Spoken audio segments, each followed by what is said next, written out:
क्या सस्ता होगा, क्या महंगा, टैक्स का बोझ कितना बढ़ेगा, सरकारी मुलाजमीन की तनख्वाह पेंशन कितनी बढ़ेंगी, मजदूर की कम से कम उजरत में कितना इजाफा होगा, अवाम रिलीफ के मुंतज़िर, सब नजरें बजट पर।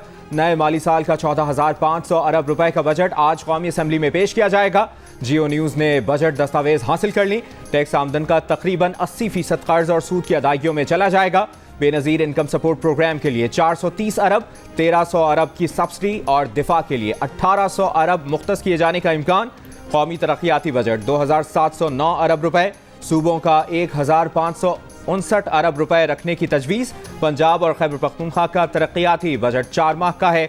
पंजाब 426 अरब, खैबर पख्तूनख्वा 268 अरब, सिंध 617 अरब रुपए और बलूचिस्तान के तरक्याती बजट के लिए 248 अरब रुपए मुख्तस किए गए हैं। सरकारी मुलाजिमीन और पेंशनर्स के लिए जितनी कोशिशें हो सकी करेंगे। कम से कम उजरत के मामले को देख रहे हैं। ऐसे फैसले आखिरी घंटों में होते हैं। कमज़ोर तबका वज़ीर आज़म की तरजीह है। वज़ीर ख़जाना इसहाक डार की यकीन दहानी। खबरदार कर दिया कि सख्त माशी पॉलिसी जारी रहेगी। वज़ीर ख़जाना ने इक़्तिसादी सर्वे पेश कर दिया। फ़ीसद सालाना आमदन में 11.2% कमी हुई। कम GDP और आबादी में इजाफा वजह बना। जुलाई 2022 से मई 2023 औसत महंगाई 29% से ज़्यादा रिकॉर्ड हुई। अगले साल GDP ग्रोथ का हदफ 3.5% मुकर्रर। नए बजट में गुज़श्ता साल की निस्बत 710 अरब रुपए के नए टैक्स, 510 अरब के टैक्स मिनी बजट में पहले ही लगाए जा चुके। 200 अरब रुपए के नए टैक्स फाइनेंस बिल के जरिए लगेंगे। रिटेल सेक्टर और होलसेल पर आय टैक्स बढ़ाने का फैसला। दरामदी लग्जरी अशिया पर विदहोल्डिंग टैक्स बढ़ाया जाएगा। गैर इस्तेमाल शुदा रिहायशी, कमर्शियल, इंडस्ट्री प्लॉट और फार्म हाउस पर टैक्स लगेगा। प्रॉपर्टी सेक्टर में प्लॉट की खरीदो फरोख्त पर विदहोल्डिंग टैक्स नॉन फाइलर्स के लिए दुगना होगा। पाकिस्तान में IMF की नुमाइंदा एस्थर परैज का कहना है, उम्मीद है बजट IMF प्रोग्राम के अहदाफ के मुताबिक होगा। पाकिस्तान को बजट पास करवाने से पहले IMF बोर्ड के आखिरी जायजे का सामना है। IMF का एक्सचेंज रेट मार्केट को आज़ादाना काम करने की ज़रूरत पर जोर। नुमाइंदा IMF का कहना है कि बोर्ड के जायजे से पहले फाइनेंसिंग के लिए 6 अरब डॉलर्स का फर्क खत्म करना होगा। हुकूमत का बजट के साथ अहम कवानीन मुतारिफ कराने का फैसला। ज़राए के मुताबिक डॉलर और दीगर मुल्की करेंसी की ज़ख़ीरा अंदोज़ी पर कैद, जुर्माने की सज़ा के लिए कानून साजी हो गई। नए कानून का इतलाक़ गैर मुल्की करेंसी की ज़ख़ीरा अंदोज़ी करने वाले इदारों और अफराद पर होगा। मुल्क में गैर मुल्की करेंसी लाने की हद बढ़ाने के लिए क़वानीन मुतारिफ कराए जा रहे हैं। बैरून मुल्क से आने वाले 1 साल के दौरान 1 लाख डॉलर तक साथ ला सकेंगे। मुल्क में 1 लाख डॉलर तक लाने वालों से आमदन का जरिया नहीं पूछा जाएगा। इस वक्त 50 लाख रुपए मालियत की करेंसी जरिया आमदन जाहिर किए बगैर पाकिस्तान लाई जा सकती है। वज़ीर आज़म की ज़ेर सदारत विफाकी काबीना का इजलास आज होगा। विफाकी काबीना इजलास में बजट की मंजूरी दी जाएगी, जिसके बाद मालियाती बिल कौमी असम्बली में पेश होगा। पाकिस्तान, अफगानिस्तान, ईरान समेत कई मुल्कों में बड़े बड़े दहशतगर्द हमलों का मास्टरमाइंड आलमी दहशतगर्द अफगानिस्तान में मारा गया। कुन्नड़ में हलाक सनाउल्लाह गफ्फारी, किस्सा खानी बाजार पेशावर, पाकिस्तान सिफारत खाना काबुल, मज़ार शरीफ मस्जिद और ईरान में शाह चराग मज़ार धमाके समेत उज़्बेकिस्तान और ताजिकिस्तान में भी बेशुमार हमलों का हेड ऑफ ऑपरेशंस भी था। सनाउल्लाह गफ्फारी अप्रैल 2020 से इस्लामिक स्टेट खुरासान सूबे का सरगना था।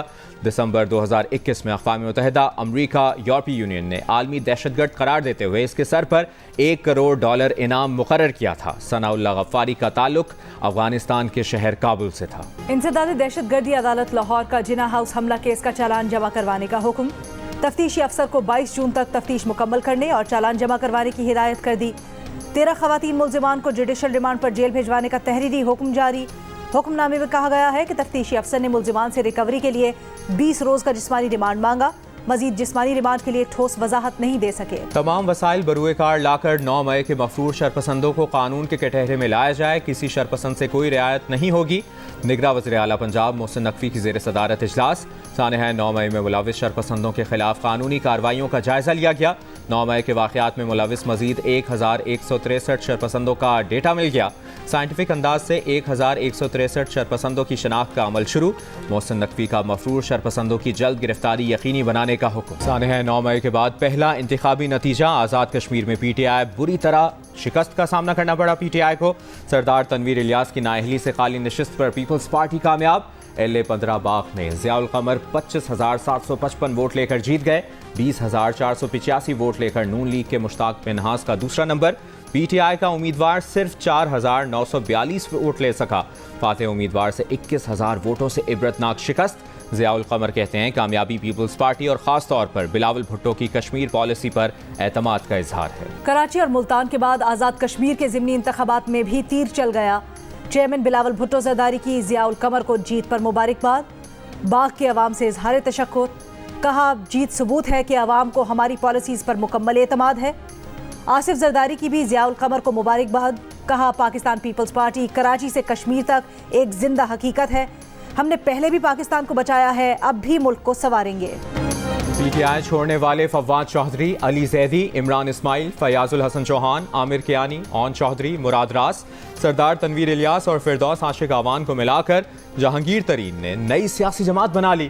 پریس کانفرنس میں استحکام پاکستان پارٹی کے قیام کا اعلان کر دیا، کہا ملک کی ترقی کے لیے تحریک انصاف میں شامل ہوئے، دن رات محنت کی، بدقسمتی سے معاملات ایسے نہ چل سکے جیسے وہ چاہتے تھے، لوگ بددل ہونے لگے۔ 9 مئی کے واقعات نے ملک کی سیاست کو بدل دیا، 9 مئی کے منصوبہ سازوں کو انجام تک نہ پہنچایا تو پھر سیاسی مخالفین کے گھروں پر حملے بھی جائز سمجھے جائیں گے۔ علیم خان نے کہا کہ 9 مئی کے حالات کے بعد بیٹھ کر مشاورت کی، دوستوں سے رابطے کیے، فیصلہ کیا کہ ایک الگ سیاسی جماعت بنائی جائے، ملک کو ترقی یافتہ بنانا ہے، انتشار سے دور رکھنا ہے۔ وزیر دفاع خواجہ آصف کا کہنا ہے کہ جہانگیر ترین کی پارٹی میں جانے والے زیادہ تر لوگ مسافر ہیں، ان کے حلقوں میں ہمارے پاس مضبوط امیدوار موجود ہیں، جس امیدوار کے ساتھ ووٹ بھی موجود ہو اس سے بات کی جا سکتی ہے۔ امیر جماعت اسلامی سراج الحق نے کہا پرانے انڈوں کو نئی ٹوکری میں ڈالنے سے استحکام نہیں آئے گا، آزمائے ہوئے لوگ اور پارٹیاں بہتری نہیں لا سکتی۔ 2018 کے عام انتخابات سے پہلے وجود میں لائی جانے والی بلوچستان عوامی پارٹی بکھرنا شروع ہو گئی۔ بی اے پی کے 3 اراکین بلوچستان اسمبلی پاکستان پیپلز پارٹی کے ہو گئے۔ اہم شخصیات کی شمولیت سے پیپلز پارٹی کی صوبے میں پوزیشن بہتر ہو گئی۔ پیپلز پارٹی رہنماؤں کا آئندہ وزیر اعلیٰ جیالہ ہونے کا دعویٰ۔ وزیر اعلیٰ بلوچستان کا وفاقی بجٹ سیشن کے بائیکاٹ کا اعلان۔ میر عبدالقدوس بزنجو کا کہنا ہے بجٹ سیشن کے بائیکاٹ کی وجہ وفاقی حکومت کی بلوچستان کے لیے سرد مہری ہے۔ بلوچستان عوامی پارٹی کے مرکزی صدر نے اراکین پارلیمنٹ کو بجٹ اجلاس میں شرکت نہ کرنے کی واضح ہدایات جاری کر دی، بولے رابطوں اور یاد دہانیوں کے باوجود ہمیں آئینی حق نہیں دیا جا رہا، پی پی ایل کئی سالوں سے واجبات ادا نہیں کر رہی، 45 ارب روپے سے زائد تک پہنچ چکے ہیں۔ ریاست مخالف سرگرمیوں میں ملوث 500 سے زائد اوورسیز پاکستانیوں کی شناخت، حکومت نے 9 مئی کے واقعات کی تحقیقات کو تارکین وطن پاکستانیوں تک بڑھانے کا فیصلہ کر لیا۔ کال ریکارڈ، سوشل میڈیا سرگرمی، ٹریول ہسٹری، مالیاتی لین دین، امیگریشن سٹیٹس اور دیگر متعلقہ ڈیٹا کا تجزیہ، مجرمان کی حوالگی کے لیے رابطہ کیا جائے گا، فوجداری کارروائی کی جائے گی۔ جنوب مشرق بحیرہ عرب میں موجود سمندری طوفان بائیپور جوائے نے رخ تبدیل کر لیا۔ طوفان کراچی کے جنوب سے 1120 کلومیٹر کی دوری پر ہے۔ چیف میٹ کے مطابق بائیپور جوائے اب شمال اور شمال مشرق کی جانب بڑھ رہا ہے۔ اس ٹریک میں بھارت سمیت پاکستان کے ساحلی علاقے بھی آتے ہیں۔ آئندہ 2 روز طوفان شمال اور شمال مشرق کے ٹریک پر رہے گا۔ طوفان سے کون کون سے ملکوں کی ساحلی علاقوں پر اثر ہوگا یہ کہنا قبل از وقت ہوگا۔ کراچی میں پولیو وائرس ٹائپ 1 کے ماحولیاتی نمونوں کی تصدیق، ترجمان محکمہ صحت کے مطابق پولیو وائرس ٹائپ 1 کی پاکستان نیشنل پولیو لیبارٹری نے تصدیق کی ہے۔ ضلع شرقی میں سہراب گوٹ کے مقام پر پولیو وائرس کی نشاندہی ہوئی، ماحولیاتی نمونے 15 مئی کو لیے گئے تھے۔